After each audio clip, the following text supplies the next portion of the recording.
I just had a visual, which this wouldn't work because you can't roll your window down, but of like you flying the aircraft and then trying to use your arm out the window to signal what direction you're going. Well, we can do that. It just doesn't work very often. And if we're that close to see them doing that, there's a problem. Okay. Only Rachel. What's up, Glass Specialist fans? If you've been following us over the last, 5 videos now? 4 or 5 videos? Mm-hmm. This has nothing to do with our glass shop. We've been documenting the last couple shops, the locations we've been at, some of the struggles and challenges that we've had. We've been kind of taking advantage of this whole COVID virus where we're stuck at home and we have some extra time, right? So the other day I was over at my friend's house and my buddy Klay stops by. And that's who's with us right now. Hi, Klay. Klay, hey guys. Klay and I, how long have we been friends now, Klay? Oh, geez. I'm going to say close to 20 years, John. Yeah, it's been a while. But aren't you guys only like 25 years old? Yeah. Well, I'm 27. Oh, okay. Well, that makes more sense. Hence the gray. About 3 weeks ago, we had an opportunity where I was getting ready to maybe go to Missouri. They got hit with a crazy hailstorm, and we were dead. And I'm trying to figure out how to keep everybody employed, also keep everybody safe. And one of the big thoughts that was in my head, like, is it safe to fly? So I was telling Rachel, I was like, I don't think anybody's flying right now. I'd done some research, and it looked like before this whole thing happened, 2 million people were flying a day, right?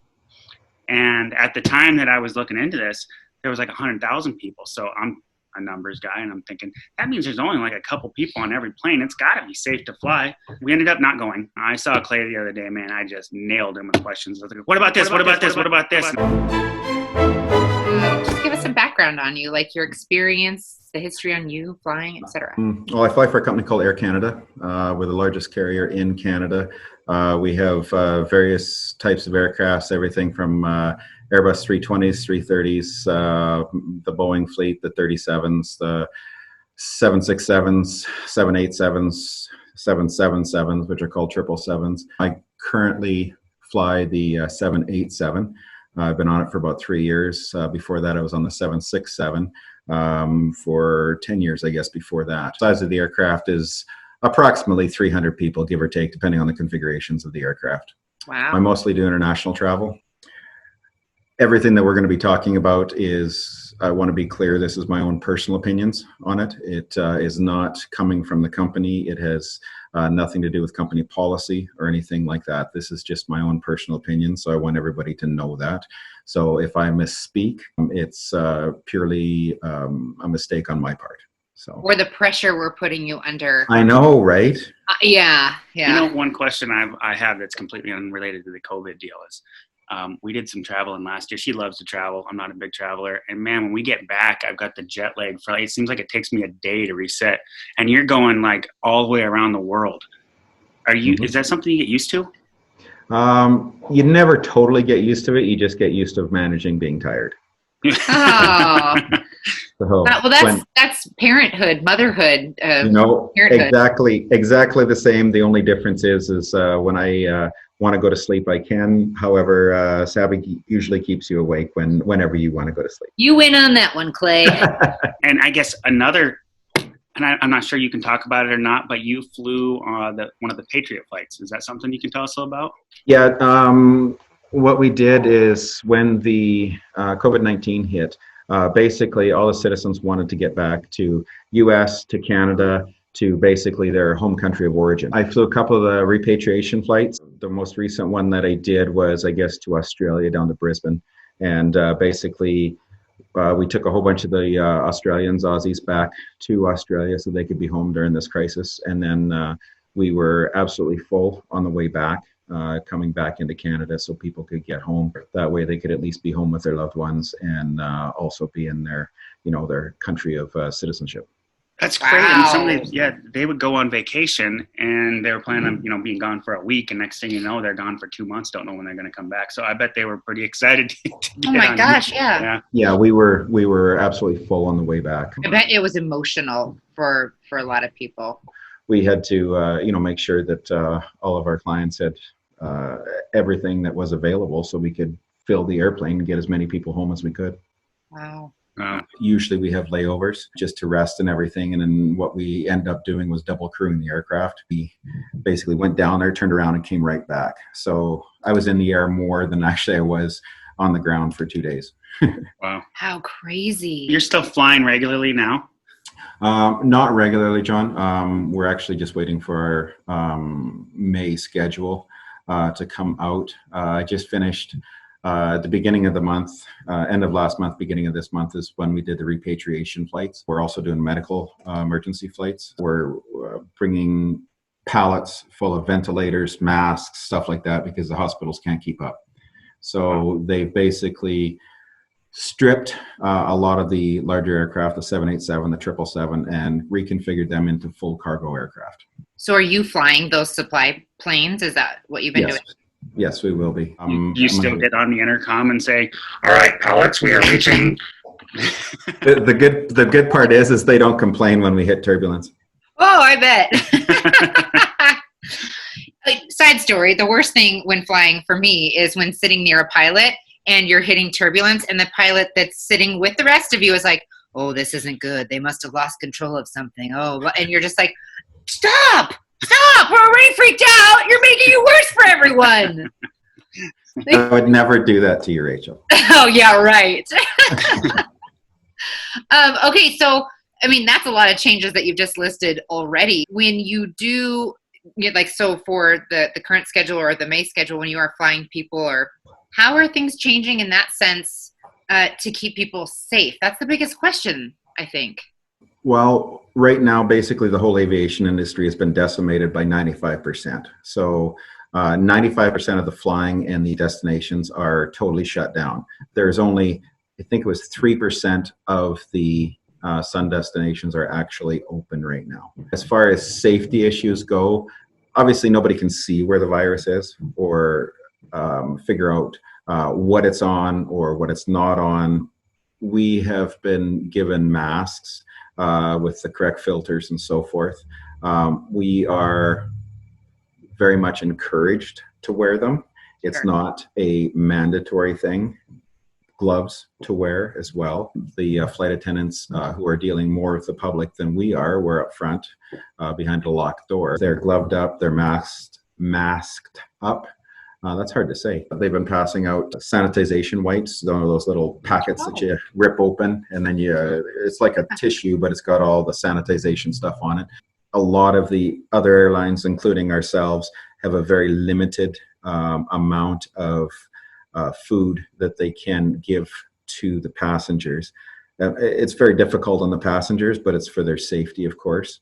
These are long flights that you're going on too, right? So. Yeah. We have to have some sustenance on the flight to, we're up front driving away for 16 hours.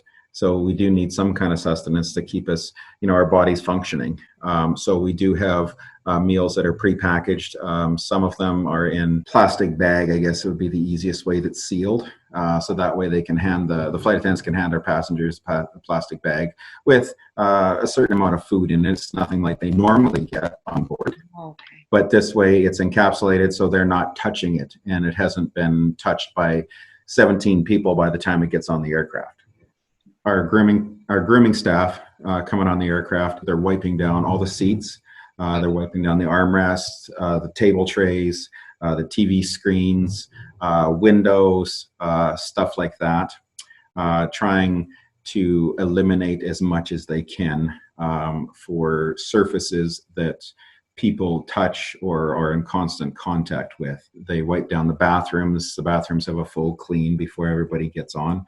Is it possible to fly and keep that 6-foot distance that the CDC is mandating? Once again, this is a personal opinion, and this is what happened to me. Yes, it was very easy. When I was in Seattle airport was like a ghost town. Yeah. And I could have had a 40-foot distance between people. There was very few people there. Everybody is trying to stay home and stop the spread of this. Same as in Vancouver. The airport was absolutely empty. Very, very few people. When I was coming back down here home, I was on a passenger flight on Alaska into Billings here. It's a 76 seat aircraft, and there was 11. It's bizarre, I bet. Well, yeah, it's kind of creepy. It's almost like an apocalypse thing, you see on the movies. What about the air circulation? I'll speak on the 787, the Boeing. We have HEPA filters on the aircraft, so the air is constantly circulated through the HEPA filters. They're obviously environmentally friendly and so forth, but they also filter out bacteria and basically, for lack of a better word, any kind of airborne disease or bacteria. There you go. Okay. So it sounds like you've been a pilot for so long. This is your fourth end of the world that you've been through. Let's see. So we've been through 9/11, SARS, 2008, this being your fourth one. Are you pretty optimistic that this is going to follow those trends where things slowly get back to normal? Or do you have an opinion on that? We forgot the bird flu, H1N1. Yeah, I'm optimistic, John. I've learned to have a positive outlook, partially from you. I want to keep that positive outlook. This is very much cyclic, I think, and I'm hoping that in a few months it will start to get back to normal again. Obviously, we have tens of thousands, if not hundreds of thousands of people out of work, both in the aviation industry and obviously in a lot of other industry. And obviously the medical staff is extremely taxed, as well as the people trying to get food, medical supplies, essential services to our communities. I'm hoping that there will be a vaccine that's brought out that cures this and gets rid of it, or people basically are able to eliminate the virus. I can't wait. I'm praying for that, buddy. Yeah, me too. One of the stories I'd like to touch on just before we get done. When we were talking the other day, you had mentioned that you flew to So can you answer that, please? Yeah. Can you say that one more time for me, John? Sure. So a little louder this time. You were talking about how you had flown to New York. Yeah. And apparently that's a place that you go quite often, and you were telling me the differences between what it was like pre-COVID and what it's like now. Right. That story blew my mind. Can you touch on that one a little bit? Las Vegas was like this, and so was New York. Basically, everybody's seen the TV programs where there's air traffic controllers. They have the screen. There's little blips all over the screen, and that's our aircraft, where they're basically controlling all the aircraft coming in. Due to the COVID-19, Las Vegas Tower and Newark was also shut down. So there was absolutely no air traffic control coming in. I'll use Vegas as the example. You still have to land. Yeah, we're still coming in there. So basically it would be the same as, you have to revert back to when you were flying a two-seater single-engine aircraft, flying into a grass strip or into a smaller community like Laurel or Roundup or anything like that. You're telling everybody around you, this is a 777. We're on a 15-mile final coming in for 26 left. And, Southwest will call up and go, oh, it's a 737-800. We're on right base for 26 left. We'll sequence 4 miles behind you. And yeah, it's unheard of. Huh. So, okay, I've always wondered this. So I've always thought, you don't want to bump into other airplanes in the sky. That's bad. Bump. Yeah, like, oops. So basically what you're saying is you guys were just talking to each other, Yep. right? And you can just, I'm holding this, what's this called? Mike. The mic. So when you're talking, it would just pick up whoever's in your area to tell them? Yep, there's basically we would be on what was essentially tower frequency or arrival frequency, and instead of them doing it, we were doing it.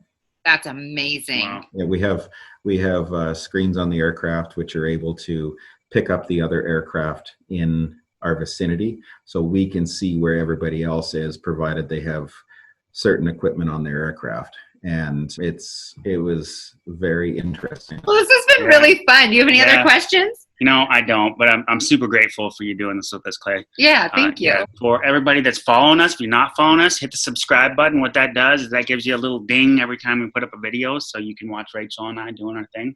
You got to hit the bell so it dings. There's we're giving out a $100 gift card to somebody that's leaving a comment right now. There's 2 people that have been leaving comments on every single YouTube video that we've done. One of them's Dan. The other one that's a new friend.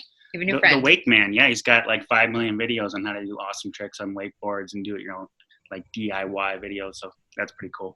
Anyways, thank you so much, everybody. And Klay, I appreciate it. Thank you so much. No worries. Thank you guys very much. And John, as always, Glass Specialist is the only place that I go in Billings to get all my stuff done. So I appreciate all you guys and everything that you guys do down there. You guys are a great family. Awesome. Thank you so much, man. Thank you, Klay. Cheers, guys. You have a good day. Cheers. You too. Yeah, well, how do you end this? Like phones, you like this. Oh. Yeah. There you go. Done.